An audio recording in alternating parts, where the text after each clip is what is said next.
এদের খাবার, এদের চিকিৎসা, এদের লোম কাটা, এদের গোসল, এদের জাত সব কিছু আজকে আমরা জানব।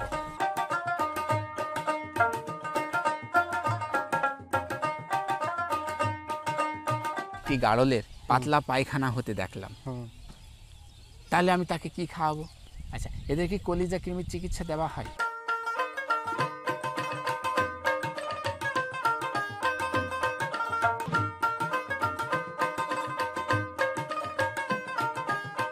এটা একটা ক্রস জাতের, এটা ক্রস।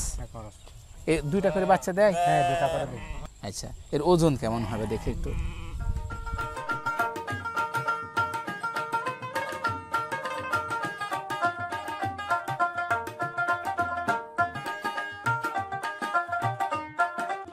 দর্শক বন্ধু ও খামারি ভাই ও বোনেরা, সালামু আলাইকুম। দর্শক বন্ধু, আজকে ঘুরতে ঘুরতে চলে এসেছি কক্সবাজারে। দর্শক বন্ধু, কক্সবাজার সদরে একটি সুন্দর গাড়লের খামার গড়ে উঠেছে। তো এই গাড়ল খামারি কিভাবে এই গাড়লগুলো লালন পালন করছে আজকে আমরা জানব। দর্শক বন্ধুরা, আমার সামনেই সেই খামারি আছে, আজকে আমরা খামারির সাথে কথা বলবো। চলুন, এই যে সামনেই আছে। আসসালামু আলাইকুম। ওয়ালাইকুম আসসালাম, কেমন আছেন? আলহামদুলিল্লাহ। ঘুরতে ঘুরতে আজকে তোমার খামারে চলে আসলাম। আচ্ছা, এখানে গাড়লগুলো মোটামুটি ভালোই লাগছে। হ্যাঁ, সব মিলিয়ে এখন কতগুলো আছে? এখন আমার প্রায় 80টা মতো হবে গাড়ল। হ্যাঁ, প্রায় 80টা আছে। 80টি? হ্যাঁ। আচ্ছা, তো এখানে কি কি জাতের আছে? ক্রস এবং হাই ক্রস আর কি। আচ্ছা, ক্রস এবং হাই ক্রস জাতের। আচ্ছা, তো এই খামারটি মূলত মালিক কি হচ্ছে? মালিক হচ্ছে আমার মামা খালেক হাসান চৌধুরী। আচ্ছা আচ্ছা, উনি শহরে তাকে বেশিরভাগ আমি দেখাশোনা করি আর কি। আচ্ছা, এই খামারটি আমার দর্শকরা আজকে জানবে কিভাবে এদের লালন পালন হচ্ছে। তার আগে আমরা আমার দর্শকদেরকে এই খামারটির পরিচিতি দিতে চাই, যে খামারটি কোথায় অবস্থান করছে, খামারটি মালিকের নাম কি, এটা আমরা একটু আমার দর্শকদেরকে জানাতে চাই। আমার মামার নাম হচ্ছে খালেক হাসান চৌধুরী। আচ্ছা, আর খামারটি একদম কক্সবাজারের পাশাপাশি, কক্সবাজার শিকদারপাড়া। আচ্ছা আচ্ছা, যাক, ভালো লাগলো। তাহলে এখন আমি তোমার কাছে জানতে চাই যে এই খামারটি মূলত কতদিন আগে শুরু করা হয়েছে? বিগত 2 বছর আগে থেকে। 2 বছর আগে? হ্যাঁ, 2000 সালে রানিং 2 বছর আর কি। আচ্ছা, 2 বছর রানিং। আচ্ছা, তাহলে মোটামুটি এখানে 80 পিস আছে, ক্রস জাতের এবং হাই ক্রস জাতের। আচ্ছা, তো এই গাড়লগুলো কক্সবাজারে আসলো কিভাবে, কোথা থেকে সংগ্রহ করা হয়েছে? আপনার ওই মেহেরপুর থেকে। মেহেরপুর থেকে? হ্যাঁ, মেহেরপুর থেকে। আচ্ছা, শিশির আলম ভাইয়ের কাছ থেকে আর কি। আচ্ছা আচ্ছা, তো এই গাড়লগুলো মেহেরপুর থেকে ক্রয় করে আনা হয়েছে। যাক, ভালো লাগলো। দর্শক বন্ধুরা দেখুন, মেহেরপুর থেকে গাড়লগুলো সংগ্রহ করা হয়েছে। তো যাক, মোটামুটি ভালো লাগছে। তো এখানে কিভাবে লালন পালন হচ্ছে আমরা আজকে ভাগ্নের কাছ থেকে সব কিছু জেনে নেব। আচ্ছা, তাহলে তুমি এখন আমাদেরকে জানাও যে কক্সবাজার এলাকায় চারণভূমি কি আছে? হ্যাঁ, প্রচুর চারণভূমি আছে এখানে আমাদের নদীর তীরে। যে আমাদের প্রজেক্ট আছে, হ্যাঁ, এই ভালো ভালো চর রয়েছে, যে এখানে আমরা ছাগলগুলা চরণভূমিতে নিয়ে যাই, এগুলা খাওয়া দাওয়া, অনেক খাবার এখানে। আচ্ছা, তো এইদিকে মানে চারণভূমি আছে? হ্যাঁ, অনেক প্রচুর আছে। আচ্ছা আচ্ছা, আর এই ধান আছে যেগুলো দেখছে, এখানে কি চড়ানো যায়? এখানেও চড়ানো যায়, যখন এগুলা ধানগুলা যখন কেটে ফেলা হয়, যখন হ্যাঁ সবগুলা কেটে ফেলা হয় আর কি, যখন একদম যেগুলো যেটা আমরা বলি, হ্যাঁ, এই যখন একদম খোলা আবাস থাকে আর কি, যখন মাঠটা ফাঁকা থাকে তখন এখানে চড়ানো হয়। এখানে কি বর্ষার পানি ওঠে? বর্ষার পানি একটু মানে বেশি জলাশয় হয়ে গেলে, একটু বেশি যদি মনে করেন বেশি বৃষ্টি হয়ে গেলে বর্ষাকালে একটু হালকা ওঠে আর কি। আচ্ছা, তখন কোথায় চড়ানো হয়? তখন ওখানে নিয়ে যাই। ও, ওই সাইডগুলো? হ্যাঁ, ওই সাইডগুলোতে। ওখানে আমাদের ব্রিজ করা আছে। আচ্ছা আচ্ছা, কাঠ দিয়ে আমরা ব্রিজ করছি ওখানে। আচ্ছা আচ্ছা, যাক, ভালো লাগলো। তাহলে মোটামুটি চারণভূমিতে চড়ে হয়ে যায় না বাড়িতে এদেরকে বাড়তি খাবার দেওয়া হয়? যে মূলত সকালে 6টায় এখানে নিয়ে যায় চরণভূমিতে, সন্ধ্যায় 6টার দিকে এখানে আপনার 5টার দিকে এখানে নিয়ে আসি। আনার পরে কিছু দানাদার দিই আর কি, হালকা। দানাদারের ভিতরে কি কি দেওয়া হয়? আপনার বুটকা, সোয়াবিন, কুড়া, আচ্ছা এসব দিয়ে আর কি। আবার ওই যে কাঁচা ঘাস আছে, আপনার নেফের গাছ অনেক আছে, প্রায় 5। আচ্ছা আচ্ছা, বিচালি দেওয়া হয়। হুম। আচ্ছা, তাহলে মোটামুটি অনেক কিছুই দেওয়া হয়। এখন আমি তোমার কাছে জানতে চাচ্ছি যে এদের চিকিৎসা সেবা নিজে করো না চিকিৎসকের মাধ্যমে? আমি নিজেই করি। নিজেই? হ্যাঁ। আচ্ছা, তাহলে এখন আমি জানতে চাই যে এই গাড়লগুলোর কৃমির ঔষধ কত মাস পর পরে খাওয়ানো হয়? আমরা মূলত বর্ষাকালে একটু কাছাকাছি দিই আর কি। আচ্ছা, কতদিন পর পর? 2 মাস পর পর দিই। 2 মাস পর পর? হ্যাঁ, বর্ষাকালে একটু 2 মাস পর দিই। হ্যাঁ, এমনি ফোন মাসে 3 মাস পর পর দিই আর। আচ্ছা, তো এখানে যেহেতু লবণাক্ত ঘাস এবং চারণভূমি একটু ভেজা থাকে মনে হয়, তাহলে আর একটু আগে দিলে আমার মনে হয় ভালো হবে। 1 থেকে 1.5 মাস পর পর যদি ব্যবহার করা যায় বা 2 মাস পর পর কাছাকাছি দিলে এখন একটু আরো কাছাকাছি দিই। আচ্ছা, কারণ কৃমি যেহেতু বেশি দেখা যাচ্ছে, হ্যাঁ, ছাগলের সমস্যা একটু বেশি দেখি, তাহলে একটু এদের মূল রোগ হলো কৃমি। হ্যাঁ, এদের কৃমি বেশি হয়। কৃমির চিকিৎসা যদি দেওয়া হয় ঠিক মতো, তাহলে এদের কোনো সমস্যা হবে না। আচ্ছা, ধরো আমি একটি গাড়লের পাতলা পায়খানা হতে দেখলাম, তাহলে আমি তাকে কি খাওয়াবো? আমরা সাথে সাথে পায়খানার ওষুধ দিয়ে দিই। সেটার নাম কি?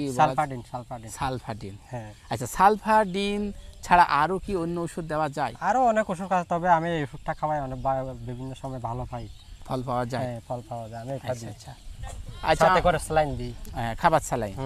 আচ্ছা আচ্ছা, তারপরেও যদি না সারলে সেটা অন্য একটা ব্যবস্থা, ডাক্তারের পরামর্শ নিতে হয়। তাহলে এখন আমি আরেকটু জানতে চাচ্ছি, এদের কি পিপিআর ভ্যাকসিন দেওয়া হয়? হ্যাঁ, ভ্যাকসিন দেওয়া হয়, বছরে 3 বার দেওয়া হয়।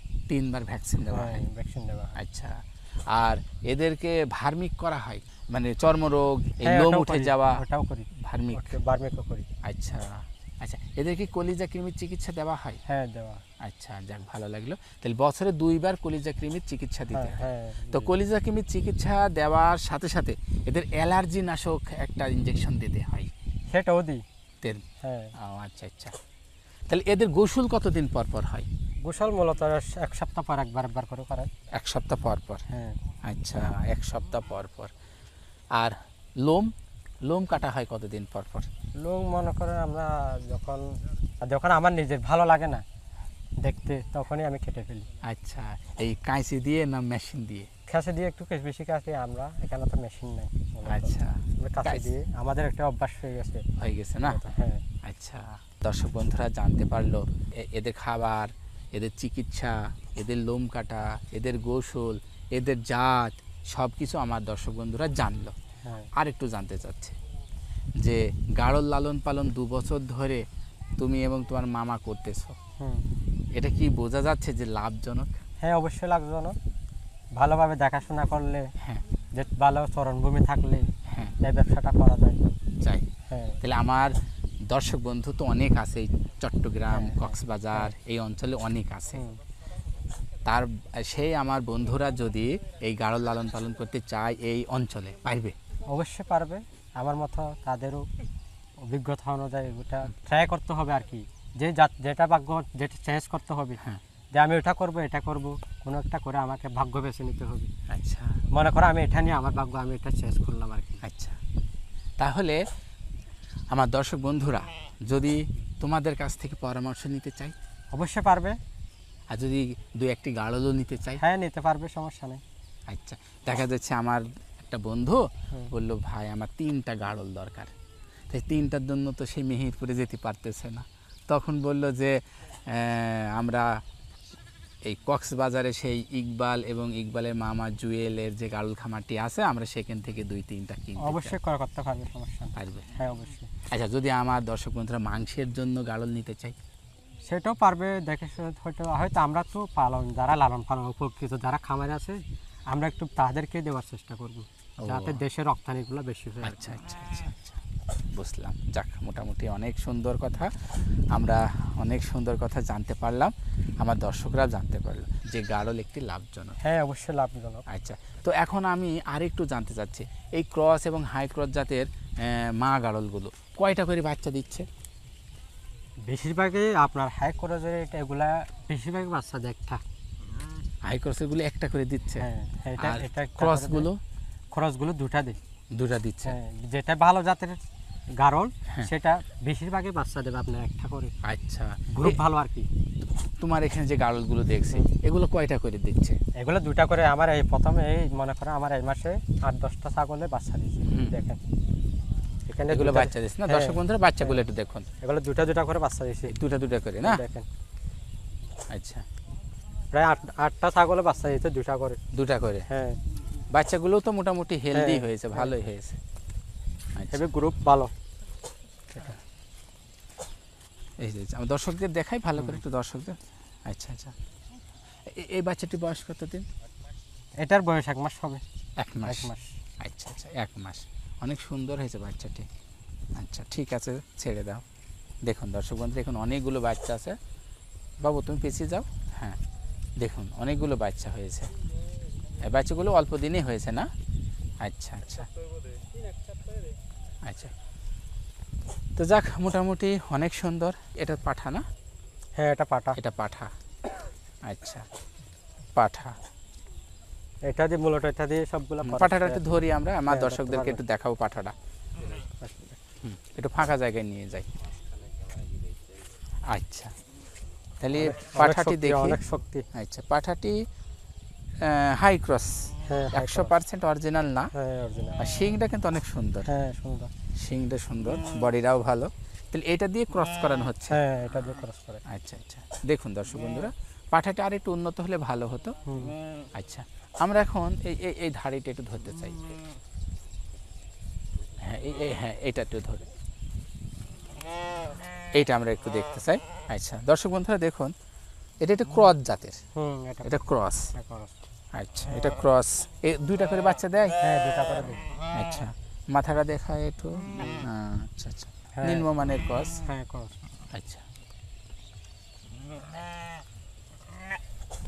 আচ্ছা, এই বাচ্চাটা আমরা একটু দেখতে চাই, এই বাচ্চাটা। আচ্ছা দর্শক বন্ধুরা আসুন, এই বাচ্চাটা আমরা একটু দেখব। আচ্ছা, দেখি বাচ্চাটা কি কোয়ালিটির হয়েছে। আচ্ছা আচ্ছা, বাচ্চাটা ক্রস বাচ্চা হয়েছে। আচ্ছা, দেখি লেজটা দেখো আমাদের সাথে। হ্যাঁ, এটা ক্রস জাতের বাচ্চা হয়েছে। আচ্ছা, এর ওজন কেমন হবে দেখি একটু। 20-25 কেজি হবে আর কি। না, 15 কেজি মতো হবে। 15 কেজি। আচ্ছা, তাহলে এই বাচ্চাটির বয়স কেমন হবে? 2 মাস হবে। 2 মাস মতো। আচ্ছা আচ্ছা, ঠিক আছে।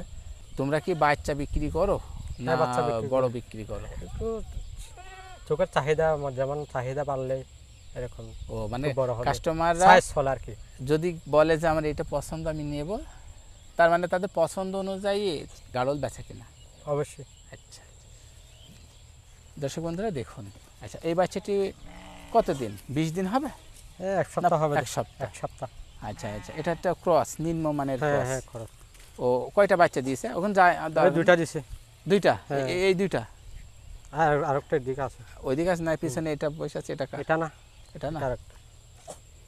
ওইটা। কক্সবাজার এলাকায় যে এত সুন্দর একটি খামার গড়ে উঠেছে, সত্যি আমরা অবাক হয়ে যাচ্ছি। যে তাহলে আমার অনেক দর্শক বন্ধুরা আছে, গাড়লগুলো কিভাবে লালন পালন হচ্ছে, হ্যাঁ এগুলো দেখে মোটামুটি তাদের একটা ধারণা জন্মাবে যে কক্সবাজারে কিভাবে গাড়ল লালন পালন করা যায়। তাহলে জুয়েল ভাই যেহেতু এখানে লালন পালন করতেছে, তাহলে আমরা কেন পারবো না? অবশ্যই। তাহলে আমার অনেক দর্শক বন্ধুরা এই খামারটি দেখে মোটামুটি তাদের একটা ধারণা জন্ম নেবে। আচ্ছা, আমার দর্শক বন্ধুরা খামার শুরু করতে পারবে? অবশ্যই। আচ্ছা, কোনো সমস্যা হবে না, না? কোনো সমস্যা। ঠিক আছে, তাহলে এখানে দর্শক বন্ধুরা আজকে আমরা অনেক কিছু জানালাম আপনাদেরকে। দেখুন গাড়লগুলো এখানে কিভাবে লালন পালন হচ্ছে, এই খামারে কি কি গাড়লগুলো আছে, এদের চিকিৎসা কিভাবে দেওয়া হচ্ছে, হ্যাঁ এদের টুকিটাকি অনেক কিছু জানানোর চেষ্টা আমরা করেছি। তো যাক, মোটামুটি ভালোই লাগলো। তো আপনারা যদি এই কক্সবাজার অঞ্চলে, চট্টগ্রাম অঞ্চলে, বান্দরবন অঞ্চলে গাড়ল খামার করতে চান, তাহলে আপনারা এই গাড়ল খামার করতে পারেন। এখানে প্রচুর চারণভূমি আছে। এই চারণভূমিতে আপনাদের গাড়লের খাদ্য চাহিদা মিটে যাবে। গাড়ল লালন পালন করা খুবই সহজ হবে। আপনারা যদি এই গাড়ল ক্রয় করতে চান এবং পরামর্শ পেতে চান, তাহলে অবশ্যই এই খামারিদেরকে ফোন করবে। তো ভাগ্নে, আমরা আমার দর্শকদেরকে তোমাদের নাম্বারটি দিতে চাই, যাতে আমার দর্শক বন্ধুরা তোমাদের সাথে যোগাযোগ করতে পারে এবং পরামর্শ নিতে পারে। তো সেক্ষেত্রে আমার দর্শক বন্ধুরা কোথায় আসবে, কিভাবে আসবে এবং মোবাইল নাম্বারটি আমরা জানতে চাই। হ্যাঁ, মূলত আমি আমার নাম্বার দিয়ে দিচ্ছি এবং আমার মামার নাম্বার। আচ্ছা, আমার নাম আমি ইউজ। আচ্ছা, আমরা তোমার মামার নাম্বারটি জানতে চাই। 017 আচ্ছা 449231। এই নাম্বারে ফোন করলে হ্যাঁ, অবশ্যই পারে। তাহলে আমার দর্শক বন্ধুরা কোথায় আসবে, কিভাবে আসবে? যে মনে করেন আমাদের ফোন করলে আমাদের ঠিকানা আমরা বলে দেব। আমার একটা বন্ধু চট্টগ্রাম থেকে আসবে, তাহলে কিভাবে আসবে এই খামারে? মূলত আমরা যেহেতু নাম্বার দিয়ে দিচ্ছি, হ্যাঁ, আমাদের নাম্বারে ফোন করবে। হ্যাঁ, যে আমরা কথা বলবো, তুমি কক্সবাজার চলে আসো, সোজা ডাইরেক্ট গাড়িতে করে কক্সবাজার চলে আসো। কক্সবাজার আসার পরে বলবাবে আমি রাস্তার মাথা যাবো। আচ্ছা, এখানে রাস্তার মাথায় আসলে সোজা খুরুশকুলের গাড়ি পাবে। আচ্ছা, খুরুশকুলের গাড়ি আসলে এসে ফোন দিলেই খামারে চলে আসতে হবে। অবশ্যই আসতে পারবে। আচ্ছা, তো দর্শক বন্ধুরা, আমরা অনেক কিছু জানানোর চেষ্টা করলাম। তো ঠিক আছে ভাগ্নে, অনেক ধন্যবাদ এই খামারটি সম্পর্কে কিছু তথ্য দেওয়ার জন্য। ভালো থাকো, আবার দেখা হবে। আচ্ছা, দর্শক বন্ধুরা, এই ছিল আজকের ছোট্ট একটি ভিডিও।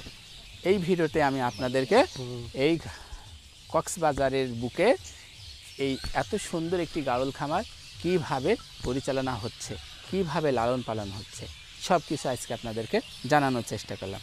তো আপনারা চাইলেও এই খামার শুরু করতে পারেন। তো দর্শক বন্ধুরা, আর কথা বাড়াতে চাচ্ছি না, আপনারা ভালো থাকুন, সুন্দর থাকুন। দেখা হবে পরের একটি ভিডিওতে। আল্লাহ হাফেজ।